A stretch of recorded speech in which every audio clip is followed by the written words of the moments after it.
Road ప్రమాదాలను తగ్గించి వాహనదారుల ప్రాణాలను కాపాడే లక్ష్యంతో మల్కాజ్గిరి కమిషనరేట్ ఉప్పల్ ట్రాఫిక్ పోలీసులు వినూత్న కార్యక్రమానికి శ్రీకారం చుట్టారు.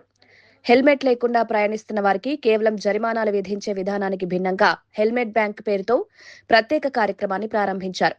ఈ కార్యక్రమాన్ని మల్కాజ్గిరి ట్రాఫిక్ డీసీపీ 2 శ్రీనివాసులు ప్రారంభించి వాహనదారులకు హెల్మెట్లు పంపిణీ చేశారు.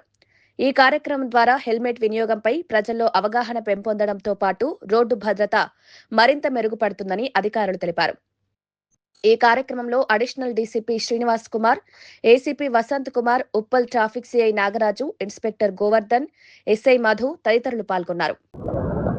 ఈరోజు మనము ఉప్పల్ ట్రాఫిక్ పిఎస్ పరిధిలో సిపి మేడం గారి ఆధ్వర్యంలో మేడము ఇన్స్ట్రక్షన్స్ ప్రకారం మేము ఇక్కడ హెల్మెట్ బ్యాంక్ అనేది ప్రారంభించినాము. ఈ హెల్మెట్ బ్యాంక్ యొక్క లక్ష్యం ఏంటంటే, మనము రోడ్డుపైకి వెళ్ళినప్పుడు చాలాసార్లు చూస్తూ ఉంటాం, హెల్మెట్ లేకున్నప్పుడు మేము చలాన్ అనేది జనరేట్ చేస్తూ ఉంటాం వితౌట్ హెల్మెట్. ఇట్లా చలాన్ జనరేట్ చేయడమే కాదు, వాళ్ళకు అవేర్నెస్ కూడా కల్పించాలి అని కొన్నిసార్లు అవేర్నెస్ ప్రోగ్రామ్ కూడా కల్పిస్తూ ఉంటాము. అయినప్పటికీ కూడా కొంతమంది రోడ్డు పైన హెల్మెట్ లేకుండా వస్తారు. వాళ్ళకు ఈ చలాన్ అనేది కాకుండా మేము హెల్మెట్ అనేది అరువుకు అద్దెకు అనేది ఇవ్వడం జరుగుతూ ఉంటుంది. ఇది అద్దెకు అంటే ఎలాంటి కాస్ట్ అనేది మేమేమి వేయకుండా ఫ్రీగా వాళ్ళకు హెల్మెట్ అనేది ఇవ్వడం జరుగుతుంది. వాళ్ళ డీటెయిల్స్ ఇక్కడ సేకరించి వాళ్ళకి హెల్మెట్ ఇస్తాము.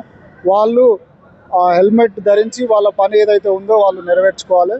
మధ్యలో వాళ్ళ పని పూర్తయిన తర్వాత కానీ లేదంటే మధ్యలో కానీ వాళ్ళకి ఎక్కడ కనిపిస్తే అక్కడ వాళ్ళు సొంతంగా హెల్మెట్ అనేది కొనుక్కోవాలి. కొనుక్కున్న తర్వాత మా హెల్మెట్ మాకు తిరిగి ఇవ్వాలి. ఈ కార్యక్రమం అనేది నిరంతరం జరుగుతూ ఉంటుంది.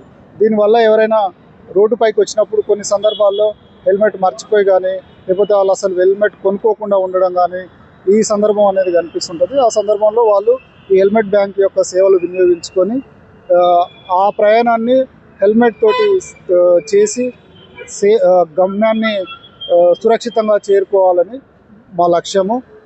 తర్వాత అదే హెల్మెట్ తిరిగి ఇస్తే ఇది వేరే వాళ్ళకు కూడా తిరిగి ఇవ్వడం అవుతుంది. ఈ కార్యక్రమం అనేది నిరంతరం జరుగుతుంది. రోడ్డు పైన ఏ ఒక్కరు కూడా హెల్మెట్ లేకుండా చూడాలన్నది మా కోరిక. దానిలో భాగంగానే హెల్మెట్ బ్యాంక్ అనేది స్టార్ట్ చేయడం జరుగుతుంది.